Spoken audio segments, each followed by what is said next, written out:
Welcome, my dear wizard. Tonight, we follow the gentle trail of a man whose life was never about power or fame, but about kindness, the kind that heals, protects, and sees beauty where others see danger. Before we begin, if my stories bring you comfort, please tap the thumbs up and subscribe so you can join me for more magical nights. And if you'd like, leave a comment with your location and the time where you are. I love seeing where in the world my fellow wizards are listening from. Now, we'll wander through Newt's early fascination with creatures as a boy, his Hufflepuff years at Hogwarts, his travels across continents, his part in the storm against Grindelwald, and his legacy as the author of fantastic beasts and where to find them. So, settle in somewhere warm. Let your breathing slow. Close your eyes and let the quiet song of magical creatures surround you as our story begins in the year 1897 with the birth of Newton Artemis Fido Scamander.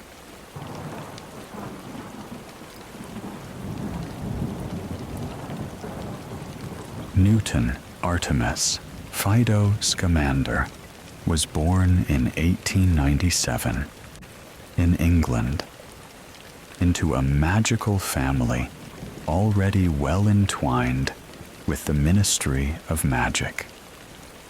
His mother bred hippogriffs, and so, from the very first years of his life, Newt's days were filled with feathers, talons, and the quiet, powerful presence of magical creatures. Some children are soothed by lullabies or fairy tales before bed. Newt drifted to sleep to the soft snorting of hippogriffs outside his window, the flutter of puff skeins rolling across the floorboards, the distant thump of hooves in the pasture. As a child, he was often more comfortable in the garden than in the parlor. While other children might have played with toy broomsticks, Newt knelt in the grass, carefully coaxing bowtruckles from the branches, or watching gnomes wrestle stubbornly among the roots.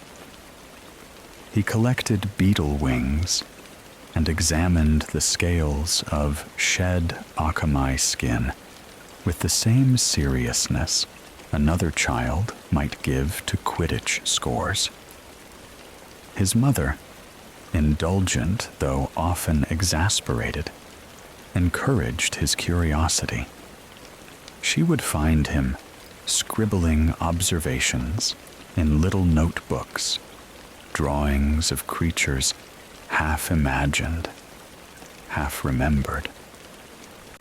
"You'll make a magizoologist yet," she said once, smoothing his hair while a puff skein purred in his lap. The word was long and peculiar, but to Newt, it sounded like a destiny. The Scamander household was warm but chaotic, full of enchantments gone slightly awry, and animals that never quite stayed where they should. It was the sort of home where dinner might be interrupted by a garden gnome breaking through the kitchen door, or where a pile of laundry could conceal a dozing Kneazle. To Newt, this was not disorder, but wonder. He learned early that magical creatures, even the troublesome ones, deserved care and respect. His fascination sometimes put him at odds with other children. When visiting cousins shrieked at a jar of wriggling doxy eggs, Newt would patiently explain their hatching habits, as though sharing a great secret. When neighborhood children dared each other to prod at a pixie nest, he scolded them, his small frame standing protectively between the creatures and careless hands. Even then, kindness was the heart of him. He did not see monsters where others did. He saw lives, strange, misunderstood, and beautiful. By the time he reached school age, his room was already overflowing with small, harmless creatures. Puffskeins nested in his socks, gnomes he had rescued from the garden chewed on chair legs, and every windowsill seemed to hold some new insect or feather. His mother sighed. His father shook his head. But Newt only smiled, promising he would find space for just one more. Hogwarts would give him more space than he had ever dreamed of, but it would also challenge him in ways he could not yet imagine. For now, he was simply a boy with muddy boots, pockets full of beetle shells, and a heart already bound to the magical creatures of the world. On quiet nights, when the household finally settled, Newt would sit at his window, journal on his knees, writing by wandlight. Outside, the fields stretched into shadow, the air alive with the distant rustle of wings. He would draw a line, label it hippogriff feather shed in summer, or sketch the round face of a puffskein, noting sings softly when stroked. These scraps of observation, childish though they were the first sparks of the book that would one day become Fantastic Beasts and Where to Find Them. For Newt, childhood was not only a time of play, but of practice.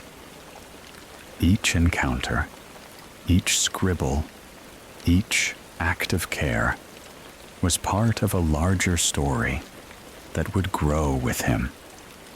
A story not of shame or power, but a gentle curiosity, and the belief that every creature, no matter how odd or frightening, deserved understanding. When the Hogwarts letter came, written in green ink on parchment, Newt Scamander's hands trembled as he held it.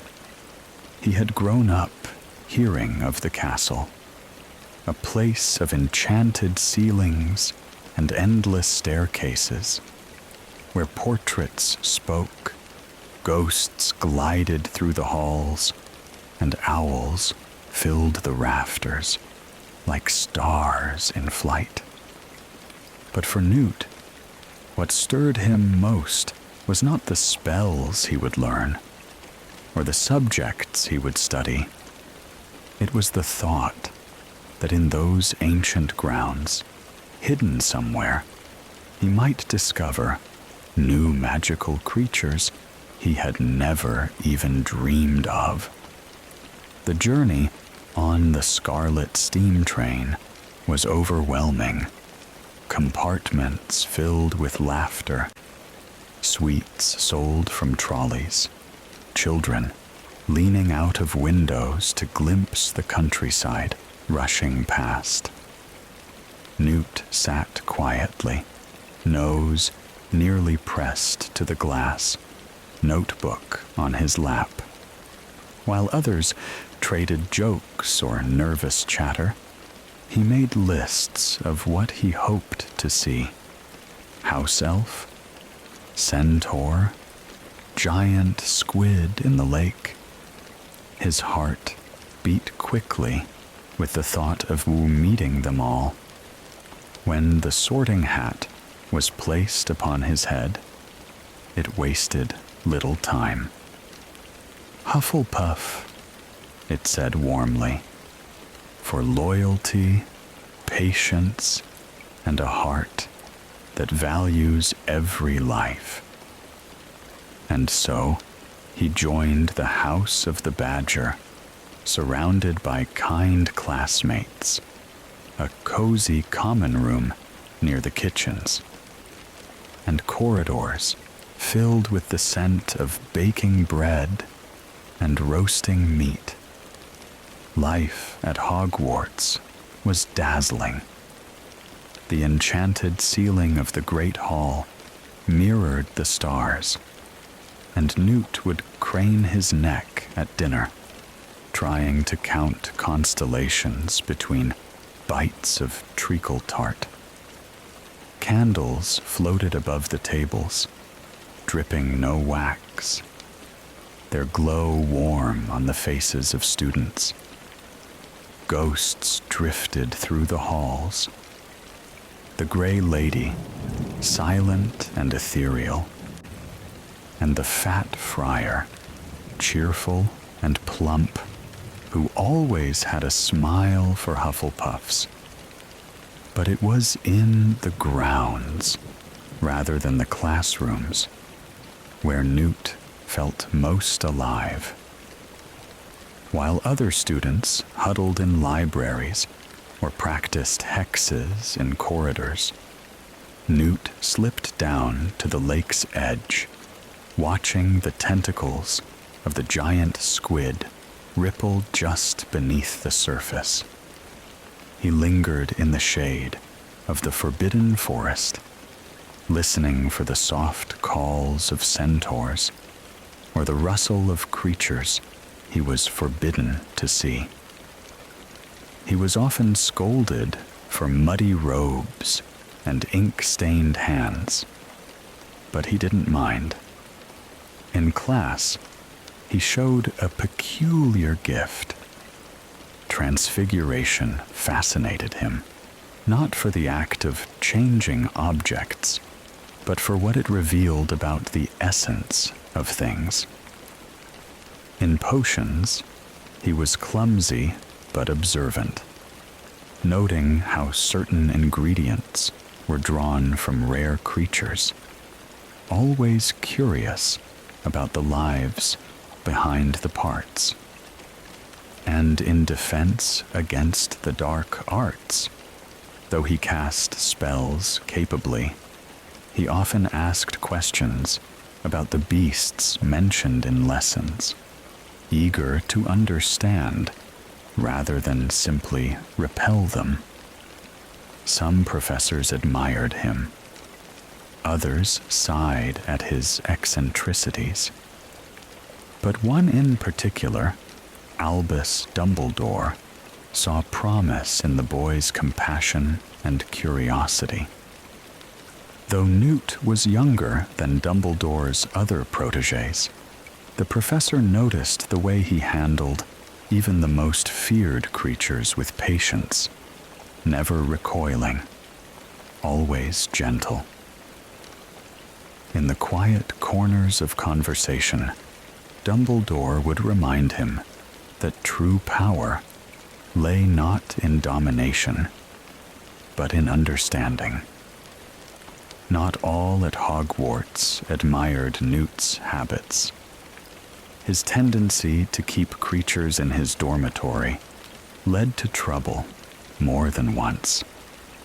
Dorm mates awoke to find puff skeins purring at their feet, or doxy eggs tucked carefully in matchboxes under Newt's pillow. He apologized, but never with regret, only with the promise to do better at keeping them hidden. The turning point of his school years came with an incident that would mark him for life. In his care, a magical creature was involved in a situation that endangered a student. Though Newt acted to protect others, he accepted blame, shoulders heavy with responsibility. The ministry intervened. His expulsion was swift. His wand snapped. And yet, not everyone agreed with the decision. Dumbledore argued on his behalf, insisting the boy had not meant harm, that his compassion should not be mistaken for recklessness. It was not enough to change the outcome, but the defense stayed with Newt all his life. In a world quick to judge, someone had seen the truth of him. Expelled from Hogwarts, Newt might have become bitter, but instead, he held tighter to what he loved. He carried with him the lessons of the castle, the warmth of the Hufflepuff common room, the sight of the enchanted ceiling, the quiet wisdom of Dumbledore's words. More than that, he carried the sense that his path was not broken, only redirected. For while Hogwarts had been a home, the world beyond was vast, filled with creatures waiting to be known. And Newt Scamander, though no longer a student, was determined to learn their stories. Leaving Hogwarts was not the end of Newt Scamander's education. In many ways, it was the true beginning.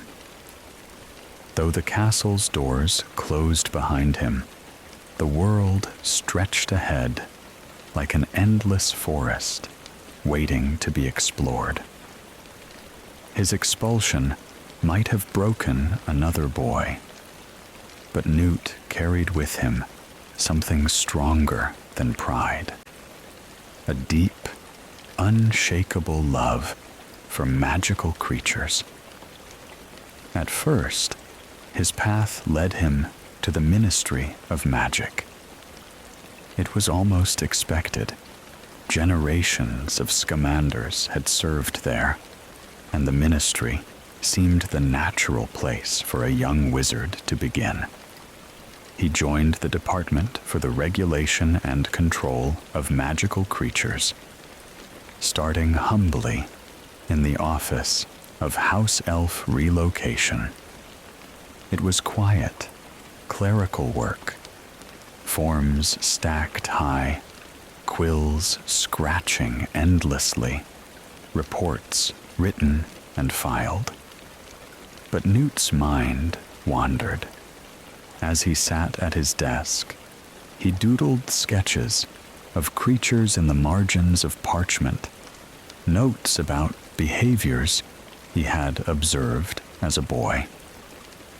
When colleagues droned on about regulations, he thought of bowtruckles guarding their trees, of hippogriffs stretching their wings against the wind. The ministry's approach was orderly, even rigid. Creatures were classified, controlled, sometimes hunted. To Newt, they were not boxes to be checked, but lives to be understood. Still, the experience taught him discipline. He learned the complexities of magical law, the weight of definitions, the difference between beast and being. He studied the classifications, the 5-tier danger system that ranged from harmless to wizard killer. But even as he memorized them, he questioned them. To him, a creature's danger was not its identity. A dragon might scorch, yes, but it could also soar in breathtaking beauty. A niffler might steal, but it did so with mischievous innocence. His talent did not go unnoticed. Before long, he was transferred to the Beast Division, where his work aligned more closely with his passions. He investigated cases where magical creatures had crossed paths with Muggle communities. A runaway griffin in the Scottish Highlands, a Kelpie frightening fishermen along the coast, while other officials sought to drive them away or eliminate them. Newt approached differently. He calmed, coaxed, offered understanding. More often than not, he resolved matters without conflict, guiding creatures back to their habitats with gentleness. The turning point came when he was sent abroad on his first field assignment. It was a simple mission: to observe and report on a breeding colony of dragons in Romania. For most, this would have been a dangerous duty. For Newt, it was a revelation. He stood on a ridge as great creatures wheeled overhead, their wings slicing through the sky like sails of flame. He watched mothers guard their eggs with fierce devotion, hatchlings testing their wings with awkward flaps. He filled journals with sketches and notes, the pages smudged with soot and ash. From that moment, Newt knew his life belonged not to the ministry, nor to an office, but to the creatures themselves. He began to travel more widely, volunteering for assignments that others feared. In the deserts of Africa, he studied Nundus, vast panther-like beasts whose very breath carried plague, learning to approach them with patience and protective enchantments rather than violence. In the jungles of South America, he encountered thunderbirds whose beating wings stirred storms. In the highlands of Scotland, he swam with kelpies, marveling at their shifting forms. Each journey expanded not only his knowledge, but his compassion. His enchanted suitcase became his most trusted companion. Inside, he built habitats with spells, small sanctuaries for the creatures he rescued along the way. Meadows bloomed in one corner, deserts shimmered in another, and deep pools reflected enchanted skies. At night, when the world was still, Newt would slip inside, tending to each creature with gentle care. He fed the nifflers, soothed the bowtruckles, stroked the okamis, whose scales gleamed like living jewels. In that suitcase, he carried not just animals, but a vision of coexistence. Many considered him eccentric, a man more comfortable with beasts than with people. Colleagues at the ministry sighed at his unconventional methods, shaking their heads at his insistence that even the most dangerous creatures deserved protection. But to those who looked closer, Newt's eccentricity was simply empathy in its purest form. His journals grew thicker with every journey. He wrote not in the cold voice of classification, but in the warmth of observation. He described the way hippogriffs bowed respectfully when approached, the playful intelligence of nifflers, the haunting song of merpeople beneath the waves. He wanted the world to see what he saw, not monsters, but marvels. And slowly, he began to dream of something larger, a book. Not a textbook of warnings, not a manual of restrictions, but a compendium of wonder, a guide that would help wizards understand, protect, and perhaps even love the magical creatures that shared their world. This dream would carry him across continents in the years ahead, through danger and discovery, through laughter and loss. It would shape his legacy, though he did not yet know it. For now, he was simply Newt Scamander, a young wizard with muddy boots, ink-stained fingers, and eyes alight with the beauty of beasts. Once Newt had tasted the freedom of fieldwork, there was no containing him within the tidy corridors of the ministry. The world stretched wide, filled with forests, deserts, oceans, and mountains, each harboring creatures both known and unknown. And so he set out, not as a conqueror, not as a hunter, but as a quiet wanderer with a notebook and an open heart. His first great journey took him eastward to Romania, where the skies were alive with dragons. Villagers warned him to keep his distance, but Newt could not resist climbing the ridges and watching as the beasts wheeled overhead, their wings casting shadows like sails of fire. He noted their habits with reverence, how mothers guarded their eggs, how hatchlings stumbled awkwardly before finding the rhythm of flight. Smoke clung to his robes, ash smudged his fingers, but his smile never wavered. From there, he traveled further, across continents.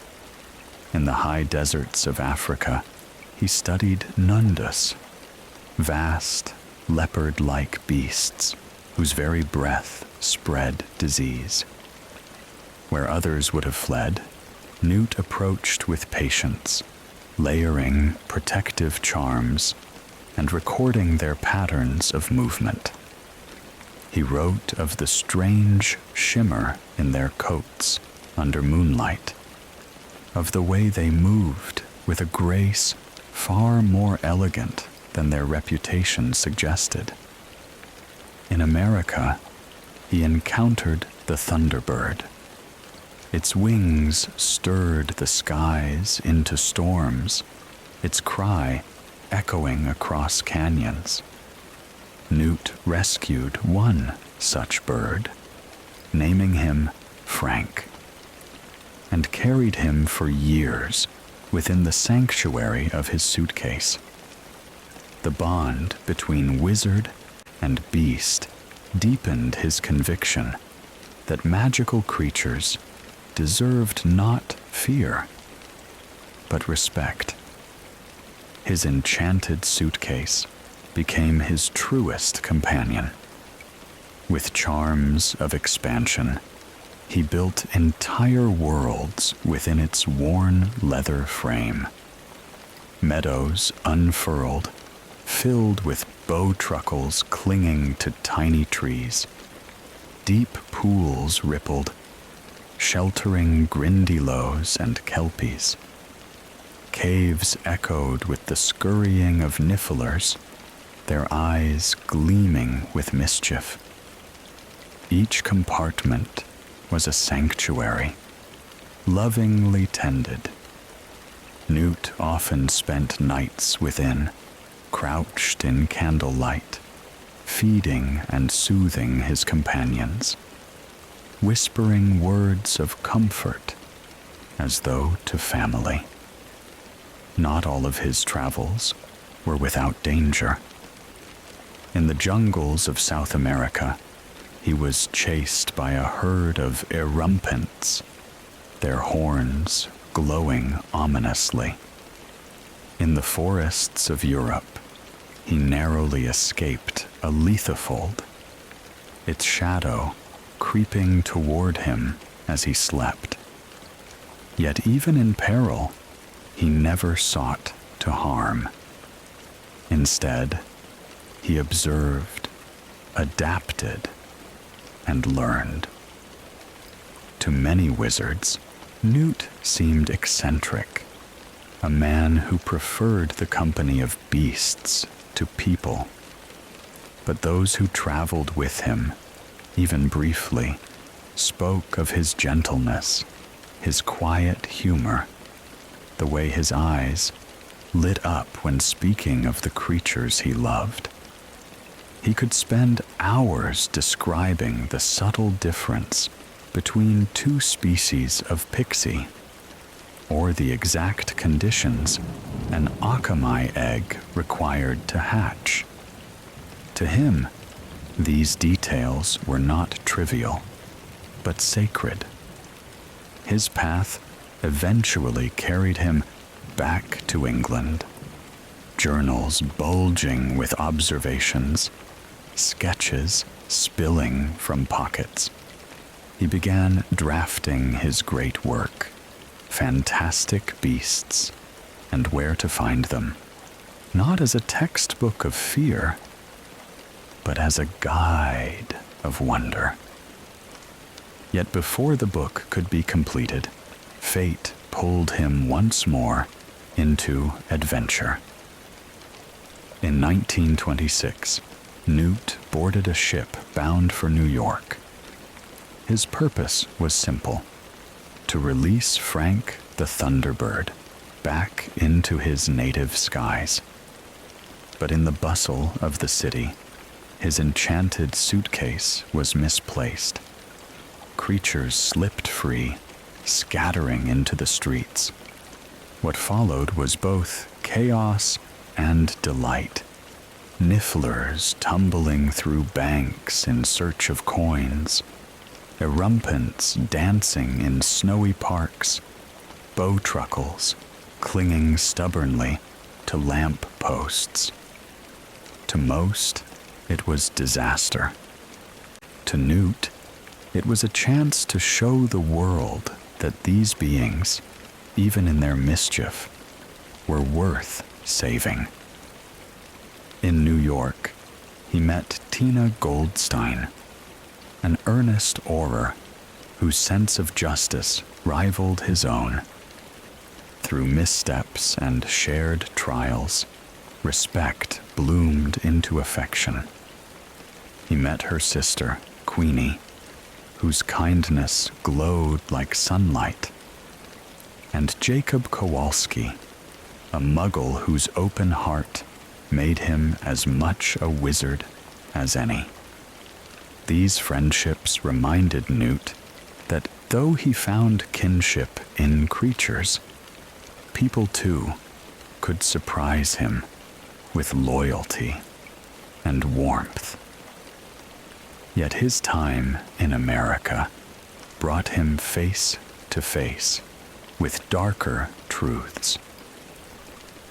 He encountered Credence Barebone, a young man crushed by fear and repression, carrying within him the destructive power of an obscurial.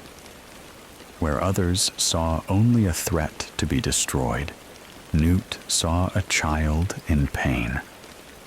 He reached out with compassion, proving again that gentleness could succeed where force failed. The shadow of Grindelwald also rose during those years. Though Newt never sought to fight wars, his path and Grindelwald's collided. Once again, the wizarding world looked to those unwilling heroes who never desired glory, but answered when called. For Newt, it was never about defeating dark wizards. It was always about protecting the innocent, whether they walked on 2 legs or 4, whether they were human or beast. By the time he returned home from his journeys, Newt was no longer simply a curious boy with a notebook. He was a magizoologist in truth, carrying the weight of experience, the scars of danger, and the endless hope that his work might teach wizards to live more kindly alongside the creatures who shared their world. In 1926, Newt Scamander boarded a ship bound for New York. His purpose was simple in intention, but vast in meaning.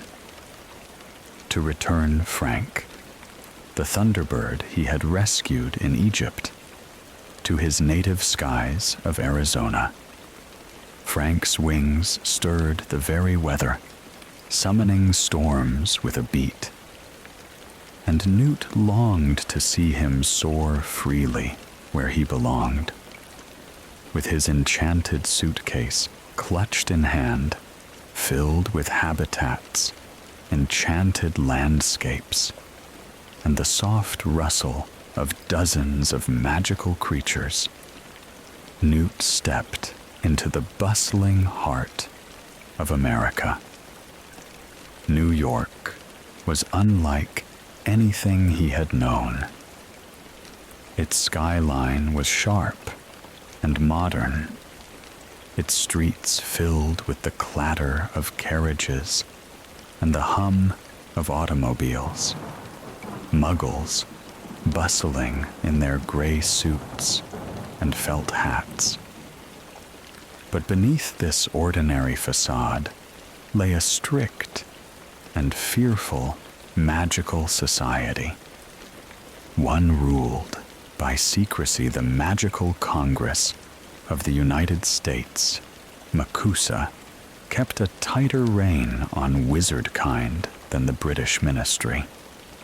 Laws against the open display of magic were severe, punishments harsh. To a man like Newt, whose life revolved around creatures of unpredictable wonder, it was like walking through a city of glass. One misstep, and everything might shatter. And shatter it did. It began with the suitcase. A niffler, mischievous, furry, with a nose for glitter, wriggled free, scampering into a bank, its little paws sending coins scattering.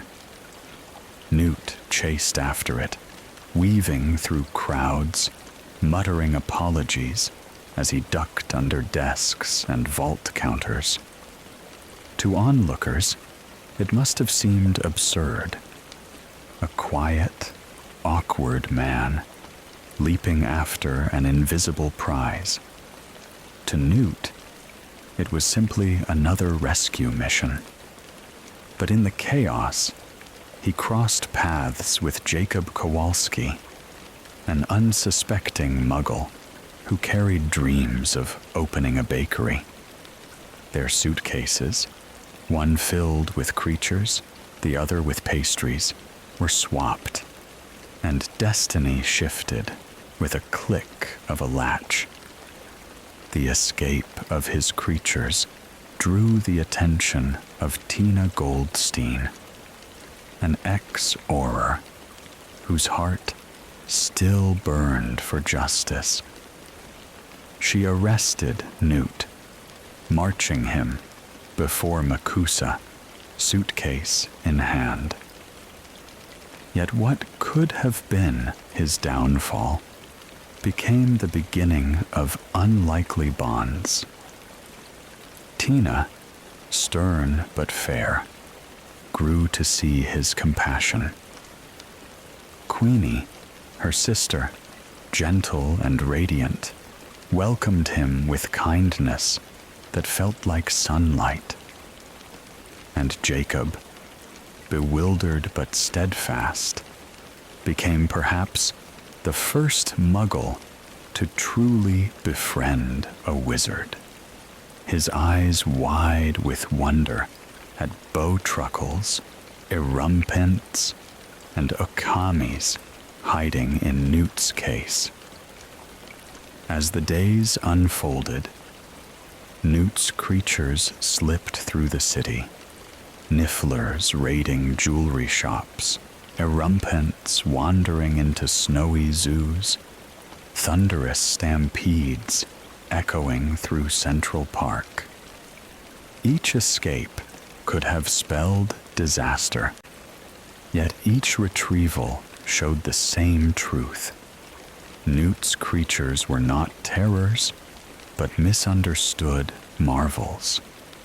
With patience, he coaxed them back, his hands steady, his voice soft. Where others saw chaos, he saw wonder. But amid the mischief, something darker stirred in the city. Strange destruction rippled through streets, leaving buildings cracked, windows shattered, lives upended. Wizards whispered of an obscurial, the dark, destructive force, born when a magical child is forced to repress their power. Most obscurials did not survive long, burning out before they reached adolescence. But here in New York, one lived, hidden, suffering, a child whose magic had twisted inward. His name was Credence Barebone.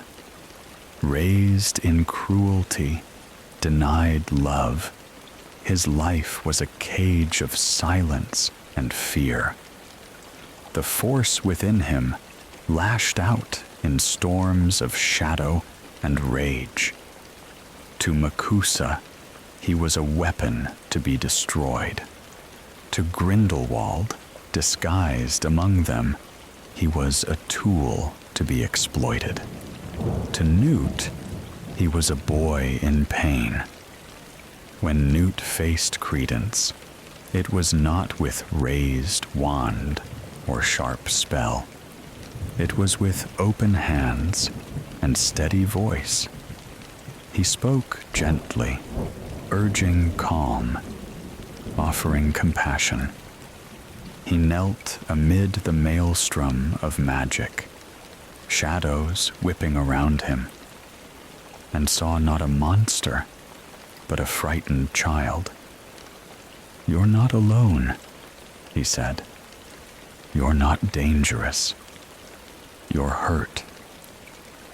Those words, spoken softly, cut through where curses could not. For a moment, it seemed Credence might be saved. But fear, misunderstanding, and the harshness of Makusa drove events to tragedy. Bursts of spells struck, shadows dissipated, and the boy was lost, or so many believed. Yet even in failure, Newt's approach revealed the heart of him. In a city where others judged swiftly and punished harshly, he showed that compassion was the greatest magic of all. Through it all, Tina remained by his side. Her sternness softened. Her faith in him grew.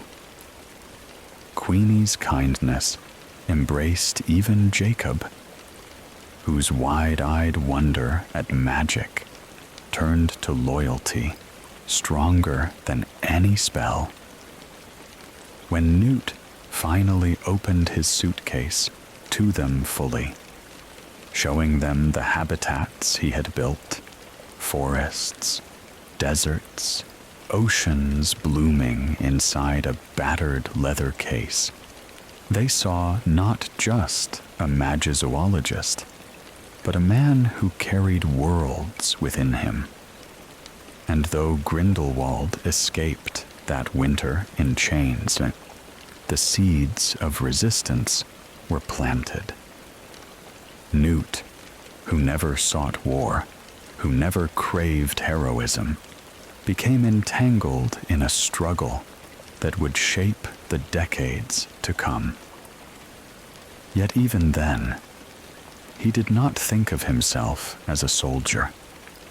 He was still simply a caretaker, carrying creatures in his case, writing notes in his journal, protecting the misunderstood wherever he found them.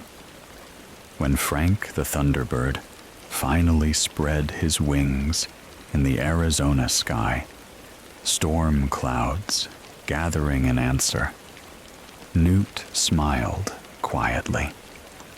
His purpose in coming to America had been fulfilled, though the path had been far more complicated than he imagined.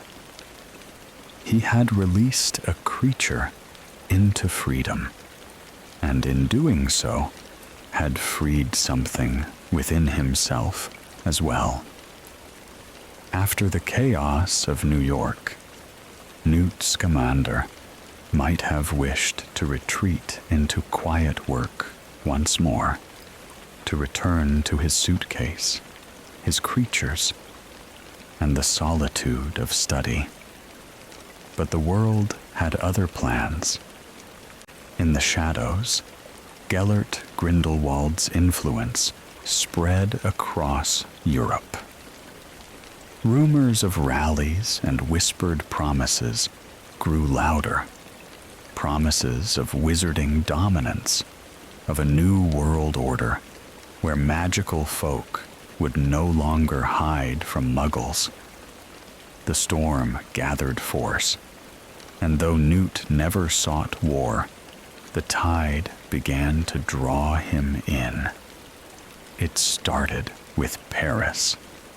Whispers reached the British ministry that Grindelwald was amassing followers in the City of Lights, using both charm and fear to bind them to his cause.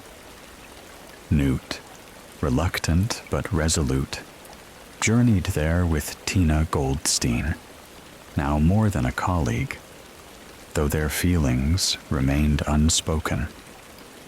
Together, they navigated cobbled streets and shadowed alleys, where danger lurked behind every elegant facade. Paris was alive with Grindelwald's presence. Rallies were held in hidden chambers, flames lit with the fervor of belief.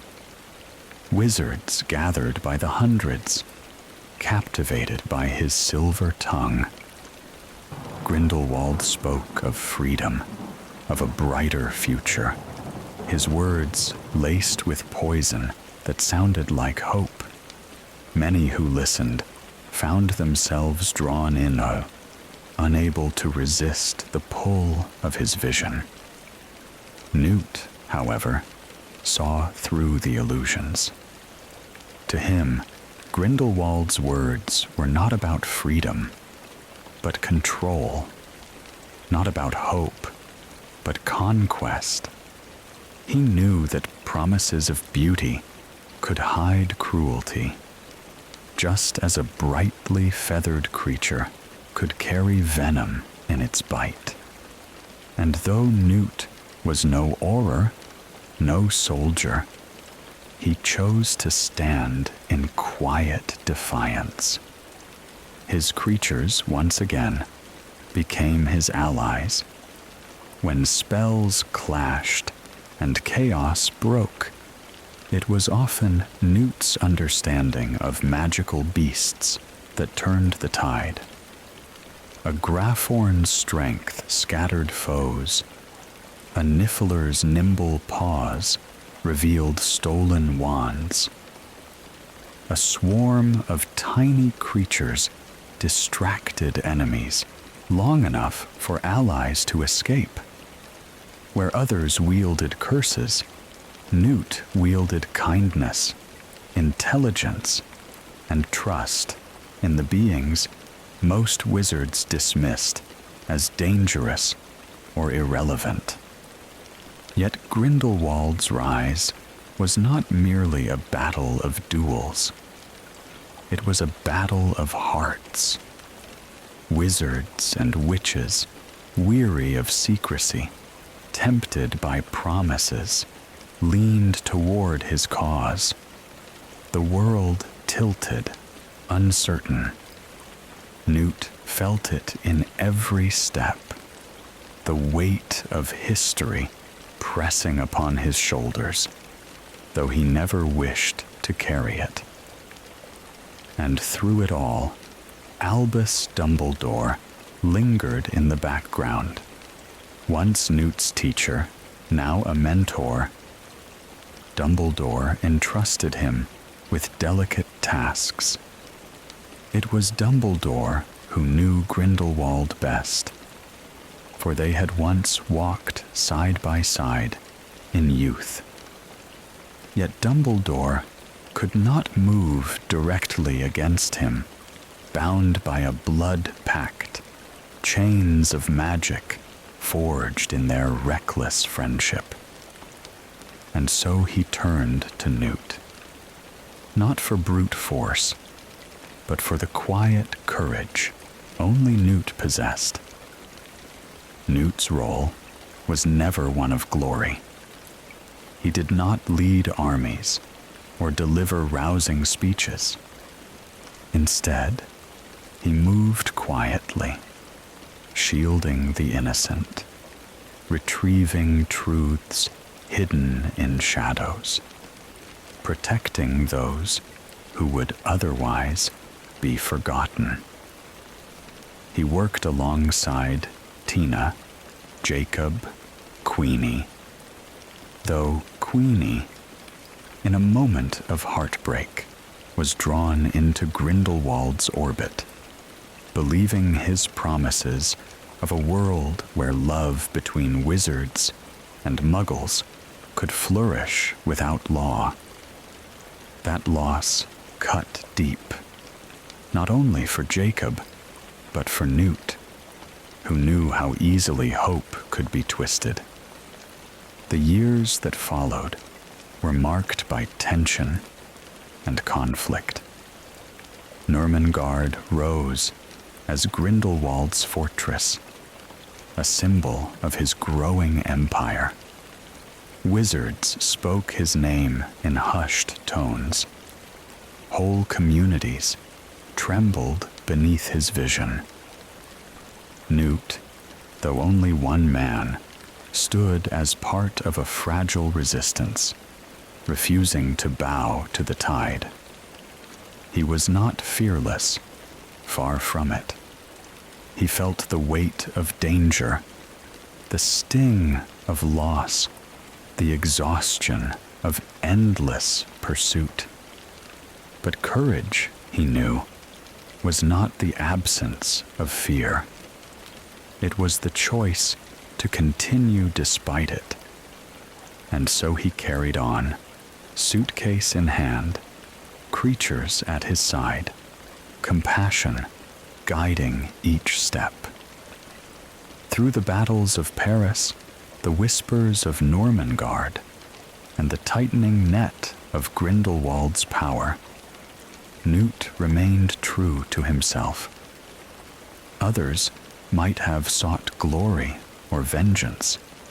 Newt sought only to protect, to shield a frightened child, to rescue a creature in chains, to preserve the delicate balance of life so easily destroyed by ambition. It was a quiet heroism, often overlooked. Yet it was the kind of heroism that shaped the world. For when the final reckoning between Dumbledore and Grindelwald came, it was built upon years of resistance by those like Newt, who held the line not with grand gestures, but with simple, stubborn kindness. And so, as Grindelwald's shadow stretched across the wizarding world, Newt Scamander walked steadily forward, not as a soldier, not as a politician, but as himself, a magizoologist, a caretaker, and a man who believed that even in the darkest times, compassion could be a light strong enough to endure. When the storms of Grindelwald's rise began to quiet, Newt Scamander found himself, for the first time in years, with a measure of peace. His travels had carried him across deserts and oceans, jungles and mountains, yet always with creatures at his side. His suitcase was still alive with the hum of habitats, nifflers pawing at coins, bowtruckles clinging to miniature trees, Frank, the thunderbird's memory hovering like a shadow of wings. But now, in the calmer years that followed, his thoughts turned to something else, the need to share what he had learned. For years, his journals had grown thick with ink and sketches, pages smudged by ash, rain, and mud. Some notes were scribbled in haste as he crouched in tall grass while an erumpent snorted nearby. Others were painstakingly written, copied under lamplight in remote inns, the margins filled with drawings of wings and claws. There were hundreds of pages scattered across notebooks and scraps. To most eyes, they would have seemed a mess, but to Newt, they were a map of his life. It was in a small cottage in Dorset, surrounded by the sea's steady rhythm, that he began the true work of gathering them. He sat at a desk with stacks of parchment, creatures peering curiously from corners as his quill moved across page after page. Sometimes Pickett, the bowtruckle, perched on his shoulder, as if overseeing the accuracy of his description of bowtruckles. Sometimes a niffler curled at his feet, snuffling approvingly as he described their mischievous love of treasure.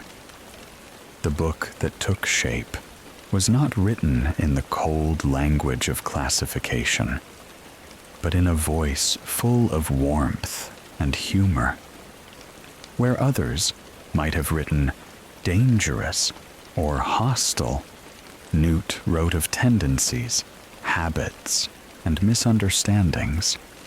A graphorn, for example, was not simply aggressive, it was protective, territorial, easily provoked, yes, but majestic in strength and fiercely loyal once trust was earned. A niffler was not a pest. It was playful, ingenious, and endlessly resourceful. Page by page, creature by creature, his life poured into the manuscript. He described the soft shimmer of akami scales that reflected their surroundings, the haunting cry of a manticore at dusk, the delicate nests of diricals hidden in coastal cliffs. He even noted their peculiarities with gentle humor, adding asides that would later charm generations of Hogwarts students. It was a field guide, yes, but it was also a love letter. The wizarding world took notice when Fantastic Beasts and Where to Find Them was finally published in 1927. At first, it was seen as a curious volume, eccentric, perhaps, like its author. But slowly, its importance grew. Hogwarts adopted it as a standard textbook for care of magical creatures, and students carried copies in satchels and school trunks, margins filling with doodles and notes of their own. For many young witches and wizards, Newt's book was their first real introduction to magical creatures. His words carried not just information, but wonder. He taught them to bow before a hippogriff, to respect the intelligence of centaurs, to leave gnomes unmolested in gardens. He reminded them, page after page, that every creature, no matter how frightening, deserved dignity. The success of the book also changed Newt's life in quiet ways. The royalties allowed him to continue funding conservation projects and magical sanctuaries. He worked to protect habitats, arguing tirelessly at ministry hearings for more humane classifications. He gained a reputation not as a troublemaker, but as the world's foremost expert on magizoology. Yet, fame never altered him. He remained the same soft-spoken man who preferred kneeling in mud beside a baby dragon to sitting in a polished office.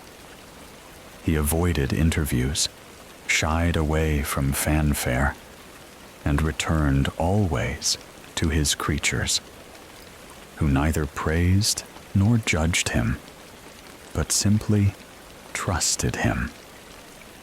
Tina Goldstein, by then a steady presence in his life, encouraged him through the long nights of writing and editing. Queenie's laughter, Jacob's steadfast friendship, and the memory of Frank's storm-stirring wings all lingered in his heart as reminders of why the work mattered. The book was not only a record of beasts, it was a defense of them, a shield for generations of creatures who might otherwise be misunderstood, mistreated, or lost. Years later, when he looked back on his life, Newt would not point to duels or victories as his proudest moment. He would point to the worn copies of fantastic beasts tucked into Hogwarts trunks, dog-eared and underlined, carried by children who, thanks to his words, would look upon creatures with wonder instead of fear. The book's pages lived on long after his quill was set aside. They lived in the way students bowed carefully to hippogriffs, in the way they spoke more gently of nifflers, in the way they began to see the magical world not as something to dominate, but as something to share. And so, in a small cottage by the sea, with puffskeins humming and bow-truckles rustling, Newt Scamander transformed a lifetime of journeys into a legacy bound in parchment and ink. His creatures roamed the world freely, but their stories, thanks to him, would never be forgotten. By the time Fantastic Beasts and Where to Find Them had become a fixture in Hogwarts classrooms, Newt Scamander's life had already shifted towards something gentler. The years of frantic travel, of hasty sketches in the wild and daring rescues from forests and deserts, gave way to a rhythm both quieter and deeper. The restless young magizoologist became slowly but surely a man at home. Though home for Newt never meant stillness without magic. It meant a place where creatures could thrive and where love could take root. Tina Goldstein, whose path had entwined with his in New York, became his constant companion. She was pragmatic, strong-willed, and full of a steady courage that balanced Newt's quiet eccentricities. Together, they built a life in Dorset, in a modest home near the sea. Their cottage was filled with laughter, the scent of parchment and ink, and the rustle of creatures padding softly through hidden compartments and enchanted habitats. Tina managed the practicalities with grace, while Newt filled the rooms with notes and drawings, bow-truckles tapping on the edges of quills, nifflers burrowing into cupboards despite Tina's size. Their partnership was not a story of fireworks and grand declarations, but of constancy. Tina stood by him when ministry officials dismissed his ideas. She listened when he came in from the fields with mud-stained boots and new discoveries to share. She gently reminded him to eat when he became lost in long stretches of writing. And Newt, though awkward with words, expressed his devotion in acts of care, mending her cloak with careful stitching, surprising her with fresh flowers from the hedgerows, watching her face soften in candlelight as they shared quiet dinners. In time, their home grew larger, not with grandeur, but with family. The details of their children remain private, kept from history's loud voice, but what is known is that their line endured. They raised at least one son, whose own children would eventually include Rolf Scamander, a grandson who would follow in Newt's footsteps as a magizoologist. In the gentle rhythm of family life, Newt found joy as a father, carrying babies wrapped in quilts while explaining to them, half in lullaby and half in lecture, the importance of respecting even the smallest beetle. The sea outside their Dorset cottage was a constant presence. Newt often walked the cliffs at dusk, notebook in hand, Tina's silhouette sometimes alongside his. The gulls wheeled overhead, waves struck the shore, and Newt would pause to listen, as though even the sea might conceal some undiscovered magical creature. When storms rose, the cottage walls shook, and he was reminded of Frank the Thunderbird, stirring weather with wings across another ocean. In these years, recognition came steadily. The ministry, once doubtful, awarded him the Order of Merlin, second class, for his contributions to magizoology. His book's influence grew with each passing generation. Yet fame mattered little to him. He continued to wear scuffed boots, to wander fields with a pocket full of treats for nifflers, to spend evenings in the suitcase feeding creatures as though they were part of his own family. Visitors often came, students, colleagues, admirers. They found a man whose hair had silvered, whose eyes still lit up at the mention of creatures. He welcomed them into his garden, sometimes into the suitcase itself, showing them habitats with the pride of a gardener, revealing a blooming orchard. Children laughed as nifflers darted around their ankles, and Newt laughed too, his voice low and shy, but full of warmth. The most enduring of these visitors was his grandson, Rolf. From a young age, Rolf followed Newt into fields and forests, carrying a smaller notebook, watching with wide eyes as his grandfather pointed out signs of hidden nests or the shimmer of invisible wings. Newt taught him patiently how to bow before a hippogriff, how to read the warning signs of an augury, how to soothe frightened creatures with calm movements. The boy absorbed it all, as though magizoology were not simply knowledge, but inheritance.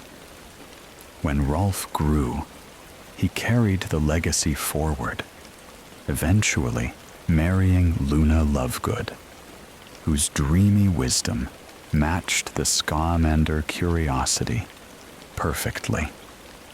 In their union, Newt saw a reflection of himself and Tina, two odd souls who saw the world with gentler eyes than most. The thought comforted him, a reminder that his work and his love would ripple forward through generations. Though his hair whitened and his steps slowed, Newt never stopped tending to creatures. Even in the quiet twilight of his life, he could be found kneeling in the grass, hands steady as he fed bowtruckles or untangled nifflers from stolen trinkets. The cottage in Dorset remained alive with the sounds of creatures, the pages of books turning, and the laughter of family. For Newt Scamander, greatness was never measured in duels won or powers wielded. It was in every life he touched with gentleness, every creature freed, every student taught through his words, every child who grew to see magic not as dominance, but as coexistence. In his later years, Newt Scamander became something of a legend, though he never thought of himself that way. To him, he was still the same boy who had crouched in gardens to watch gnomes tussle among the roots, or the young man who had scribbled frantic sketches in the margins of notebooks while a dragon wheeled overhead. He never sought fame, and so when it came, he regarded it with the same gentle curiosity he reserved for the creatures he loved. By the 1940s, his book, Fantastic Beasts and Where to Find Them, had become a standard text at Hogwarts. Every new generation of students received a copy, its cover quickly worn, its margins filled with doodles and notes. Some students laughed at his asides, charmed by his humor. Others, inspired, left the castle determined to become magizoologists themselves. Through his words, Newt became a teacher to thousands, though he never stood at a classroom podium. The Ministry of Magic formally recognized him with the Order of Merlin, second class, for his contributions to the study and protection of magical creatures. It was an honor he accepted quietly, standing in polished shoes that still bore a trace of soil from the morning's walk. In his acceptance, he spoke not of himself, but of the creatures. He thanked hippogriffs for teaching respect, nifflers for teaching patience, and thunderbirds for reminding him that wonder could stir even the skies. The applause was polite, but those who truly knew him smiled, for it was exactly the kind of speech they expected. He continued to live in Dorset, in the seaside cottage that had become both sanctuary and home. Visitors often described the place as part menagerie, part library. Shelves sagged with journals, each filled with sketches and notices from decades of travel. Enchanted habitats bloomed in hidden corners, bowtruckles tapping rhythmically on their trees, puff skeins humming contentedly. To step into the cottage was to step into a quieter version of his suitcase, where the boundary between home and habitat blurred. Though his hair turned silver and his gait slowed, Newt never stopped caring for creatures. On mornings when the mist rolled off the sea, he could still be found kneeling in damp grass, gently coaxing a creature into his palm, or repairing the broken wing of a small bird. His neighbors grew accustomed to seeing him with odd companions. An akamai feather clutched in hand, a baby measle perched on his shoulder, or a niffler darting across the path with stolen buttons. To them, he was eccentric, but kind. And the sight of him became part of the Dorset landscape. His family remained at the heart of his life. Tina was his anchor, steady as ever, reminding him to rest when he overworked, guiding him back to the table when he forgot meals in his fascination with a new observation. Their partnership was a quiet miracle, proof that even the most unusual souls could find a perfect match. Their children, and later their grandson Rolf, carried forward the spark of curiosity. Newt took delight in teaching Rolf, watching him crouch in grass just as he once had, eyes wide with wonder. When Rolf grew and fell in love with Luna Lovegood, herself a dreamer, with eyes tuned to marvels invisible to most, Newt felt a deep peace. His legacy was safe in their hands. Beyond family, Newt's influence spread through conservation efforts across the wizarding world. Sanctuaries bore his name, research centers used his methods, and young magizoologists wrote to him for guidance. He responded to each with the same careful thought he once gave to his field notes, encouraging curiosity and kindness above all. And yet, despite recognition and reverence, he never lost his humility.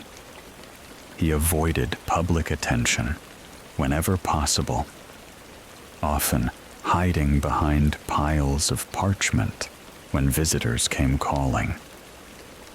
He preferred the company of creatures who neither demanded speeches nor measured his worth in awards. To them, he was simply Newt, the hand that fed them, the voice that soothed them, the man who saw them for what they truly were. As the decades passed, the world changed. Wars came and went. Names like Voldemort cast shadows, and Hogwarts endured trials. Through it all, Newt remained a steady, quiet presence, a reminder that not all battles were fought with wands drawn. Some were fought with compassion, patience, and the courage to see beauty where others saw danger.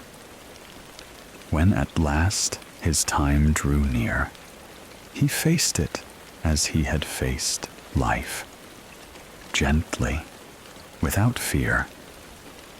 He left behind more than books and notes. He left behind a way of seeing the world, one that lingered in every student who had opened his book, every child who had learned to bow before a hippogriff, every wizard who thought twice before judging a creature as dangerous.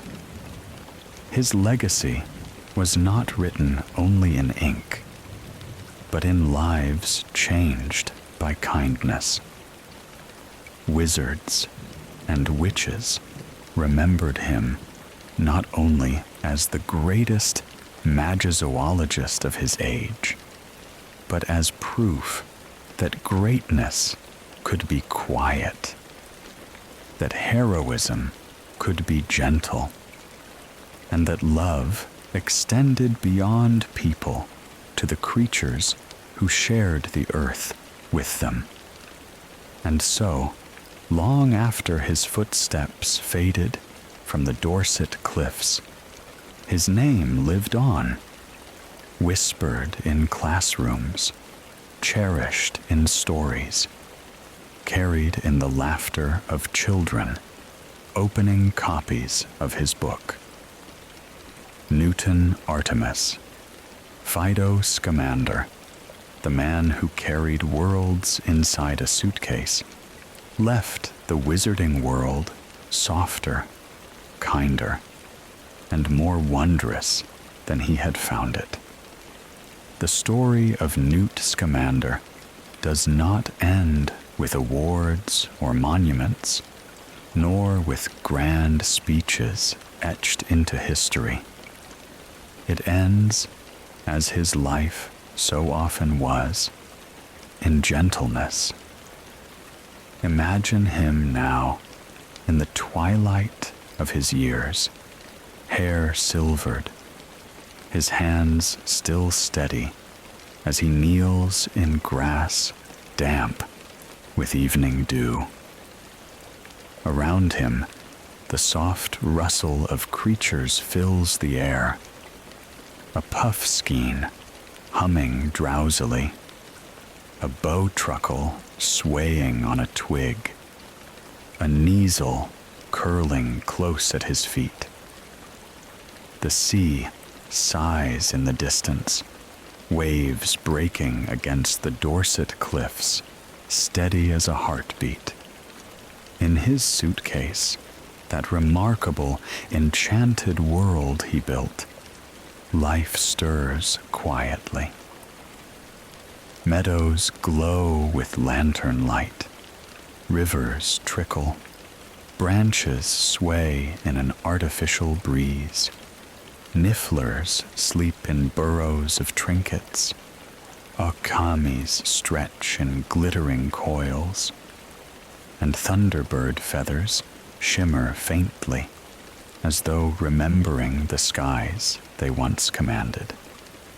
It is not simply a container of beasts, but a living testament to the man who carried them.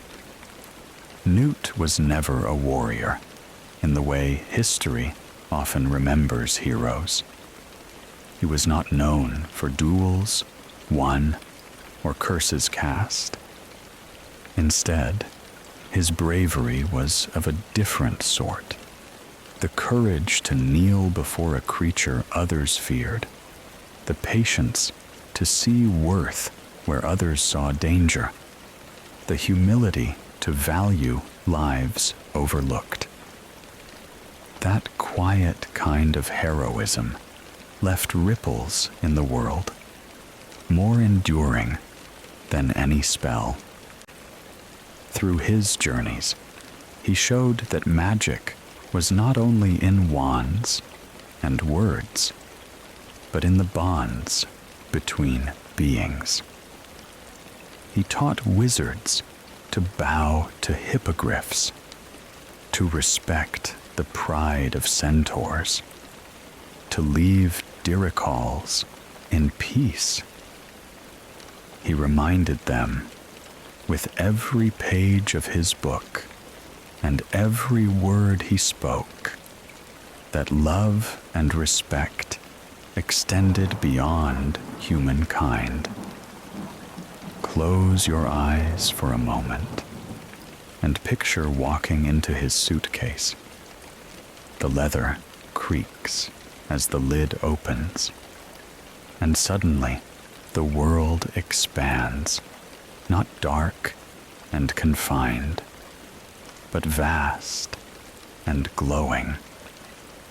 Fields unfurl, A forest stirs with quiet life.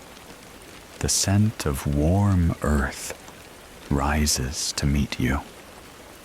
Creatures peek from burrows and branches, not afraid, for they know you are welcome here. Newt's voice carries softly, explaining their habits, pointing out their quirk with a fond smile. The bowtruckles blink. The nifflers snuffle curiously, and you feel what he always felt: wonder. His legacy lived on not only in the creatures he saved, but in the generations he inspired. Students at Hogwarts learned from his book. His grandson, Rolf, carried forward his work, side by side with Luna Lovegood, whose dreamy gaze saw the magic in everything. Sanctuaries bore his name. Young magizoologists followed his path, and even those who had never met him felt the touch of his kindness in the way the wizarding world began to see magical creatures differently. And so, when history spoke of him, it was not with the thunder of applause, but with quiet admiration. He was remembered as the magizoologist who carried worlds inside a suitcase, who showed that greatness could be measured in gentleness, and that love, whether for people or for beasts, was the most enduring kind of magic. As you drift toward sleep, imagine the gentle rhythm of his world. The suitcase closes softly, but the peace within it remains. The sea continues its lullaby against the Dorset shore. Above, the stars turn slowly, steady and timeless, just as they were on the nights when Newt first scribbled notes by wandlight. The creatures of his life, great and small, curl into rest, safe under his care. Let that vision settle in your mind. A world where even the strangest and fiercest beings find kindness. A world shaped not by conquest, but by compassion. A world, in the end, made softer and more wondrous by one quiet man. Breathe deeply. Let go of the day. Sink into dreams as though stepping gently into the fields of Newt's suitcase, surrounded by creatures who slumber peacefully. Their trust is your blanket, their quiet song your lullaby. And as you fall asleep, carry with you the lesson of his life, that true magic lies not in power, but in kindness. Good night, my dear wizard. Sleep well.